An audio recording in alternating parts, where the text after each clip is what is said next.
Hey, gorgeous. Welcome to Flamingo Up, the podcast where we help women rise, reclaim their voice, and take charge of their life and career.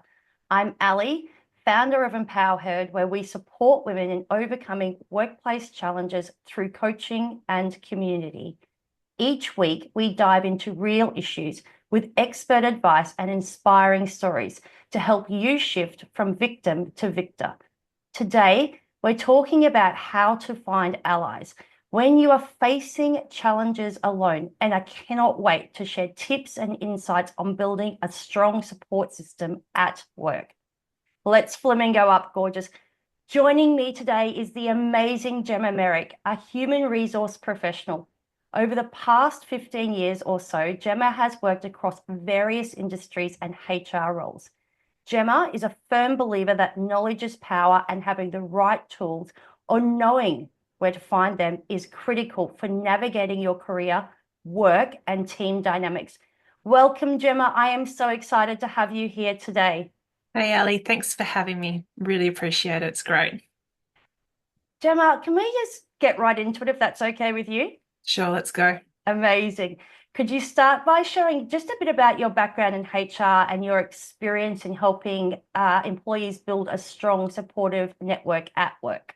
Yeah. Okay. So, you said in the intro, I've been in HR for about 15 years now, and that's stretched through lots of different roles. So, payroll, recruitment, policy, projects, what they say is like a generalist. So, case management work there, and also HR business partnering.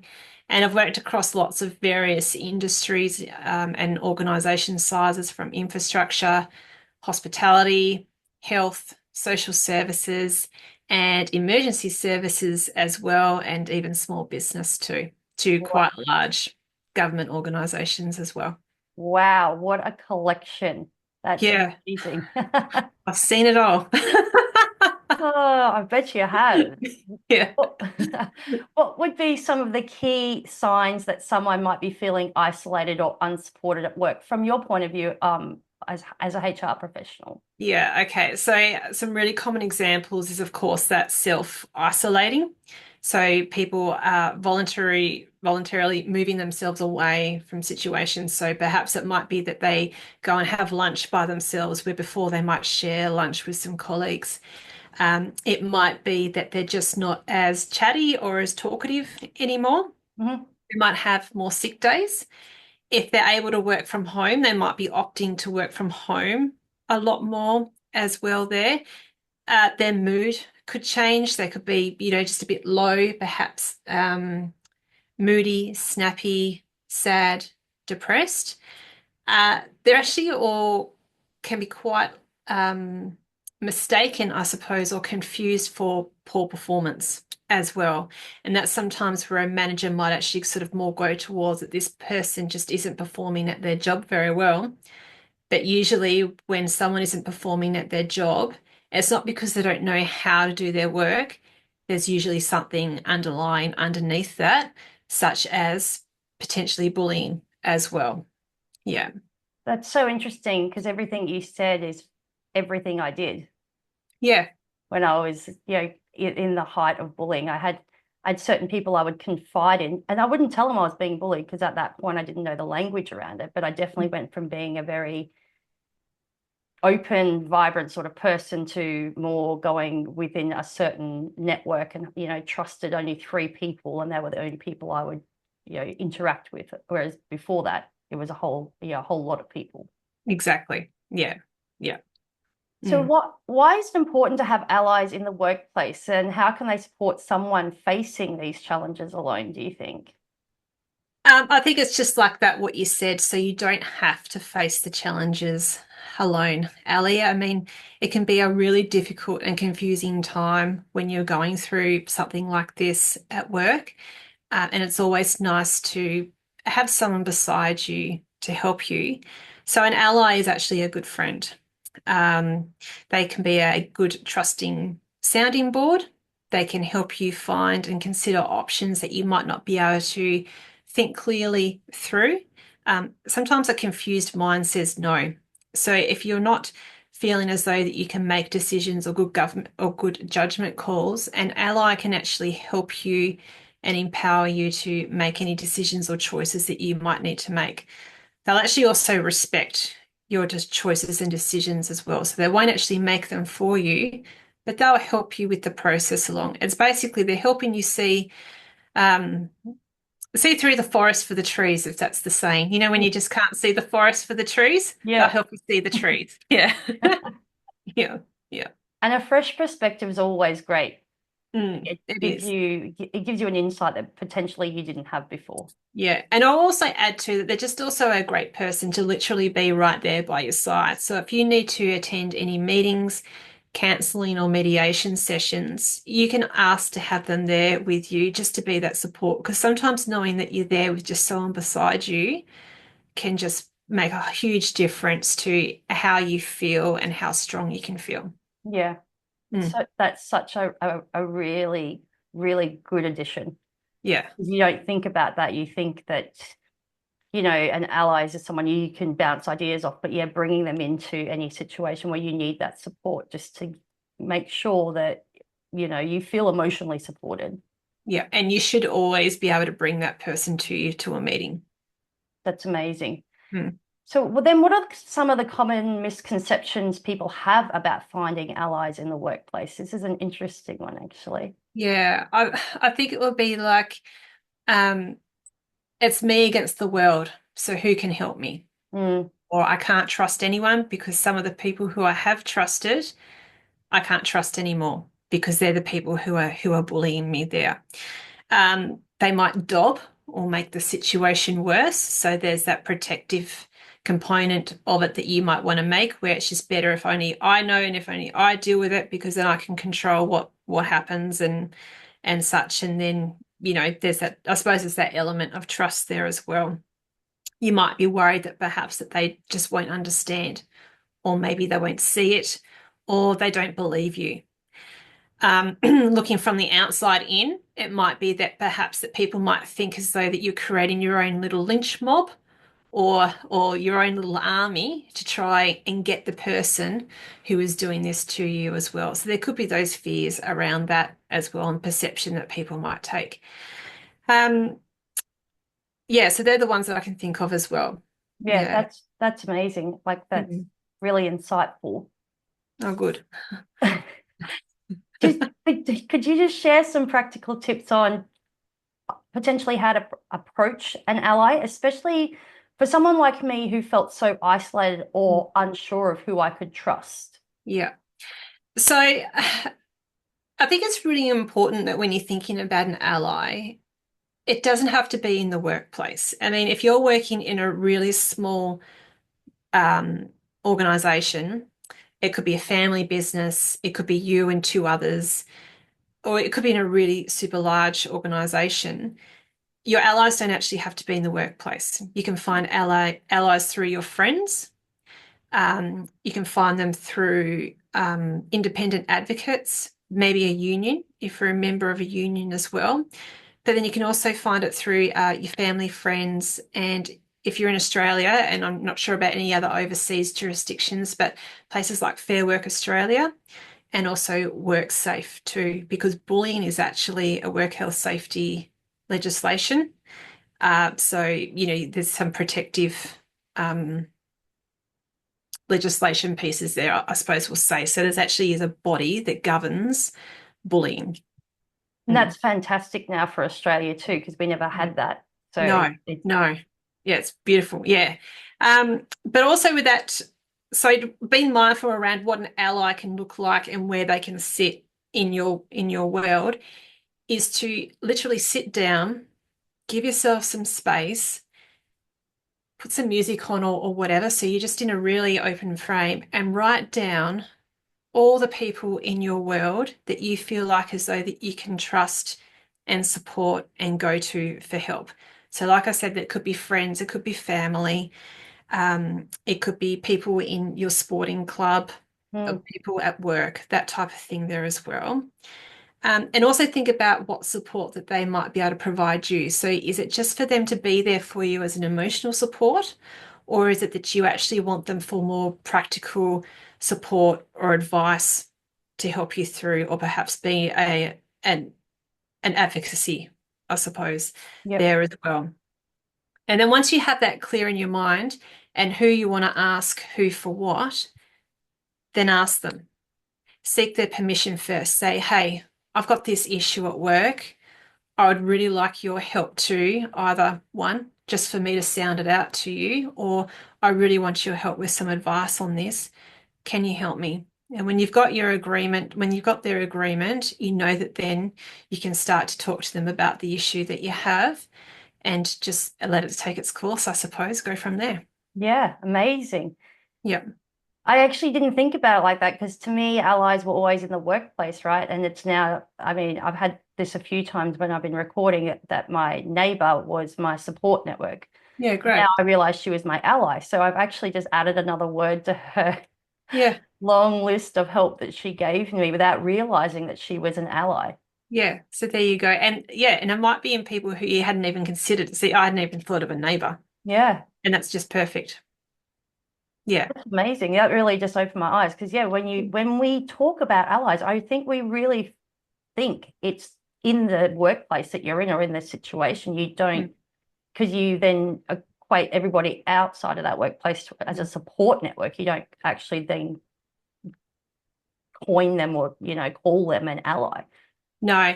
And if you're in an industry or work where you don't see the same people every day, Mm, it can be really hard to foster those really good, strong working relationships with some people as well. yeah, absolutely. Mm. Yeah. So if you are seeking an ally, say in the workplace, because obviously, they know the conditions of where you're working and know the people there, are there any red flags that people should watch out for before they take them as an ally or approach them for help? Um, yes, and I suppose it will be about whether that they're listening to you. So they're actually hearing what you're saying. They're not telling you what to do. They're actually genuinely interested, and when you ask for their time, they're willing to give you their Mm, time as well. They keep things confidential, but of course, if there is a safety issue, so for your own personal safety or the safety of others, they will have to tell someone that there is a risk to your safety. yep. Um, they'll respect your choices, so they won't take your decisions or your choices away from you as well. And I suppose that most people don't intentionally go out to be a bad ally or a wrong ally. It might be as well just acknowledging that some people may not be in their own capacity to be a good, strong ally for you as well. So just to also recognize that too, I think. So, you might actually have to step away from someone being your ally if they're not creating that support for you that you need, then that's also okay as well. Yeah, that's perfect because yeah, they've we don't consider. I think we're so tunnel visioned in what's happening in our world, we forget what other people's worlds are Mm, yeah, and what other people are going through. And then there's that vicarious trauma exactly. comes from, talking about your emotions and your bullying, and your ally gets to a point where then they may get activated or they, start to feel like it's they're taking it on board and they need Exactly. some time out. So it's not necessarily about you at that point of time. Yeah, it's about everyone. Yeah, it's about the safety of everyone, right? The It is. mind, the health Yeah. and safety of everyone. Yeah, Yeah. amazing. Yeah. Okay, so what role can say, okay, here you go. HR, what can they do in fostering a culture of support and allyship within a company? You've worked Yeah. for quite a few. I think this is a really good question. And I love the way how you said fostering, Yeah. because it's not HR's role to create culture. Oh no. That comes from the top, the bottom. It's everyone's job to create culture. So the way how we in HR can foster it is by providing, education resources, awareness, what to do, but also that when people do come for help, so whether it's an employee or a manager, HR's job isn't to pick sides or take sides. We're kind of like the middleman. where we say, well, this is the policies, the legislation, the mechanisms, I suppose, for resolution and to work through this issue, and this is how we do it, Yeah.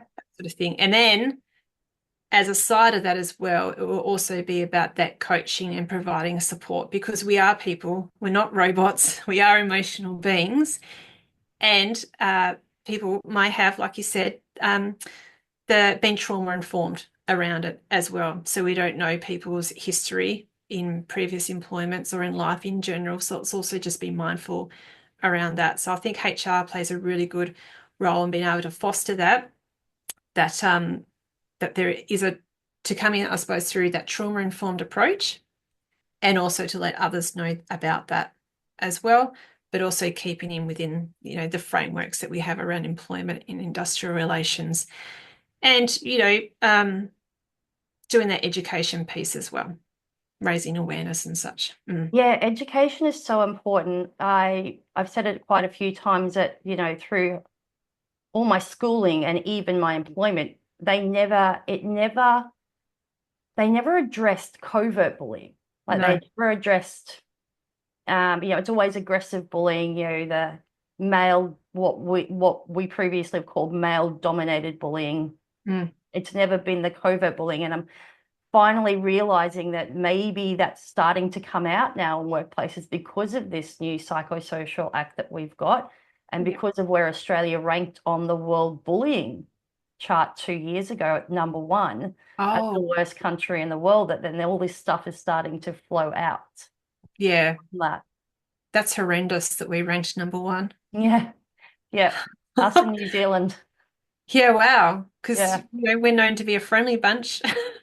We're definitely friendly if we're at a pub, Yeah. I think. I think Yeah. it's that workplace dynamic that it's, you've got insecure people and you've got jealousy and you've got this and you spend so much time together, right? 9, 10, 12 hours a day. Mm.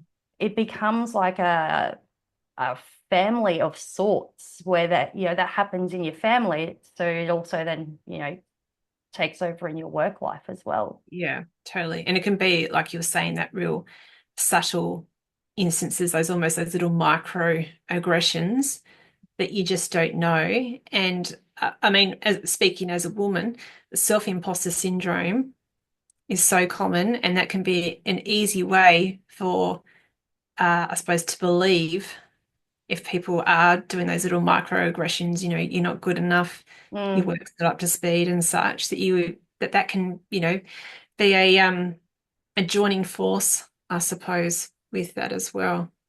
yeah, Yeah. absolutely. Mm, Interesting. it is. Do you have, say, any advice for leaders who want to encourage allyship and create a supportive environment for their teams, maybe? Yeah. It's mostly around role modeling. So modeling the behaviors that you want to see. Um, if you want your team to feel heard and you're saying that you want your team to feel heard, hear them, hear what they have to say. With that, if you want your team to happily come to work each day and enjoy their day at work, because we are here for a long time at work, where it can almost feel like another family or community, Mm, then see what it is that actually gets them to work each day. What's their motivator, and see if you can make that as part of their day. So, people are happy to come to work, they're engaged, they know that they're in a good place to be. Look inwards to your own leadership style as well. So, what type of leader do you want to be? And if if the leader who you are now, does that align? So, is that aligning with your values and the type of leader that you want to be? And also, does it align with your organization's values as well, if they have them too? Also, just look outwards and see how your team interacts with each other. So when you're not around, what is it that you're seeing and what is it that you're hearing? Can you pick up on anything and can you see any particular patterns that might be happening there as well? Any dynamics? And once again, if you're really hearing what your team's saying, then you might pick up on some other things there as well. Also know too that as a leader, you don't have to know everything and you don't have to be an expert in everything. So if you do need that extra coaching or support, reach out, contact your HR team if you have one around anything, some trainings or coaching on leadership, because being a manager is completely different to being a leader. They're two separate things. So understanding that, but also any other external companies as well that might provide any good leadership coaching. I mean, TED Talks as well. They're free. They're easily available on YouTube and such. Take a look at those and draw some inspiration from those, and play with it, embed it into your work as a leader as well. Oh my gosh, I started getting goosebumps. You talked about I'm a big believer of you said it, culture. It all comes down to values alignment of your personal values plus your company values, and you need to be in harmonious alignment with both of those. Mm. And that really came to me probably about 18 months ago, that I was no longer, my personal values were no longer in alignment with the company values. Yeah, And, it was all pretty much talk and no action, if that makes sense. it does. And so I think it's hugely important that we all look at our values, whether you're a leader or not, and say, am I in alignment? Mm. Do my values align to this organization? Mm. Because if they Exactly. don't, you're never going to be happy there. No, you won't, because you're not in the right place for you, I suppose. Mm, And that's the thing too, if we can move back to fostering a good culture, and that's about where everyone can make it safe and okay to speak up if you're seeing something that's not quite right, and knowing that when you are speaking up, you will be heard and something will be done about it as well. And I think that's just one of those really critical things around the whole subject, I suppose, of bullying, is that it happens because when people know or experience that it's happening, they don't feel like as though they can speak up. So if you can try and nip that or get to that early and create that sense of culture in a workplace, that what, it is okay if you're going to speak up. That's cool. Do it, and don't be afraid to do it. yeah, absolutely. And I've often heard that, people have spoken up, there's been retaliation. Yeah. So Yeah. there's this, it's everybody, leaders and employees need to, this is a learning journey for everybody. Mm. Yeah. And there are consequences for that, for retaliation and victimization, because, it's part of the legislation and such. But however, you can't stop it happening, unfortunately. And it's just a risk that you're going to have to take, and shouldn't let you from stopping or speaking up. Absolutely. Yeah. 100% agree. Yeah. Oh my gosh, Gemma. Power to the people. Absolutely. Yeah. I have one more question for you, and I think this is going to be a real. I love this question for Yeah. you. I don't know anybody else I would ask this question of other than you.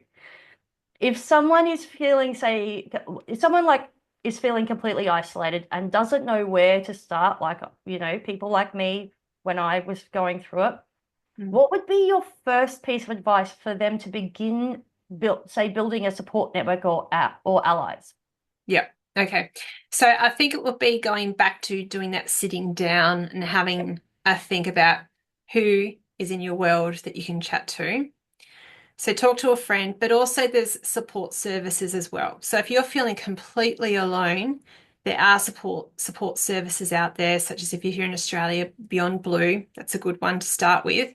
There's even free information on their website as well. So have a look at those sorts of resources there. Depending on the size of your organisation, you might actually have free counselling, such as through an employee assistance program.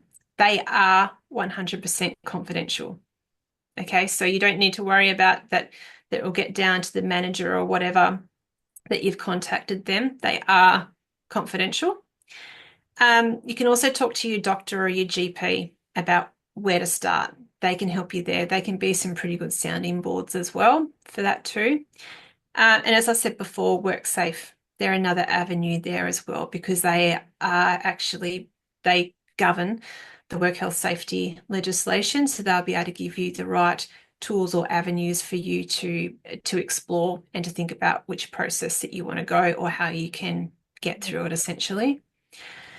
Yeah, so that would be it. I mean, the thing is that to not go through it alone, to find at least one person, because it starts with one, and sometimes that can be just what you need to help you get through and to decide what you're going to do and how you're going to overcome it. Amazing. I love that advice. And we usually go to our GP or our doctor, for a medical certificate, but actually speaking to them about what your situation is, Mm. because, they are fresh eyes, I suppose. And, family and friends hear about it, but these people are fresh eyes. They don't know the players. They can only see and hear for what you're telling them, and they give that fresh perspective. Same as Exactly. Beyond Blue. Yeah. Yeah. And the thing to think about is that there's different supports that you're going to need. Like, as I said before, you're going to need that emotional support, Yeah. but you're also going to need that practical support Yeah, as well. absolutely. Yeah. So it's great having lots of options in both supports, but if you can't have lots of options, then they are some good starting points. That's so amazing. Oh my gosh, Gemma, thank you so much for joining us today on Flamingo Up. Your insights on building workplace allies and creating a support network have been invaluable and really opened my eyes to some things I was not aware of. So I really appreciate you being here with us today. Thank you. I've had so much fun, Allie. To everyone listening, remember, you do not have to face challenges alone. There are always allies out there. You just need to know how to find them and nurture those relationships. Before we wrap up, I am thrilled to give you a sneak peek into next week's episode, Breaking the Cycle, Why Some Women Undermine Each Other. We'll dive deep into the dynamics of workplace competition, uncover why these behaviors happen, and explore how we can break the cycle to create healthier work environments. And speaking of breaking cycles, I'm excited to share that my Reclaim Your Voice program is launching in January 2025. This is a transformative program is designed to help you rebuild your confidence, overcome workplace challenges, and step into your power with a supportive community by your side. Stay tuned for more details. It's coming soon, and I cannot wait to support you and see you there. Remember, you have the power to rise, reclaim your voice, and thrive. Flamingo Up means standing tall, owning your space, and facing challenges with grace and strength, just like a flamingo. If today's episode resonated with you and you're looking for more support, I would love to invite you to our Be Heard community. It's an intimate group where I offer live coaching every Wednesday, helping you take these insights even further. You can find the link to request an invite in the show notes. Don't forget to like and subscribe so you do not miss an episode of Flamingo Up. Together, we can continue your journey of growth and empowerment. Keep flamingoing, gorgeous. I will be your sparkle sidekick.